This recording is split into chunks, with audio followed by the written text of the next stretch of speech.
சிலர் ஆசைக்கும் தேவைக்கும் வாழ்வுக்கும் வசதிக்கும் ஊரார் கால் பிடிப்பார்.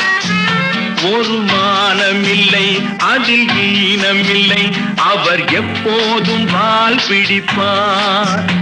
எதிர்காலம் வரும் என் கடமை வரும், இந்த கூட்டத்தின் ஆட்டத்தை ஒழிப்பேன்.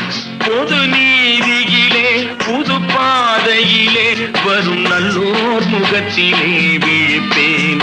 வரும் நல்லோர் முகத்திலே விழிப்பேன். நான் ஆணையிட்டால் அது நடந்து விட்டால் இங்கு ஏழைகள் வேதனைப்பட மாட்டார். உயிர் உள்ளவரை ஒரு துன்பமில்லை, அவர் கண்ணீர் கடலிலே விழமாட்டார். அவர் கண்ணீர் கடலிலே விழமாட்டார்.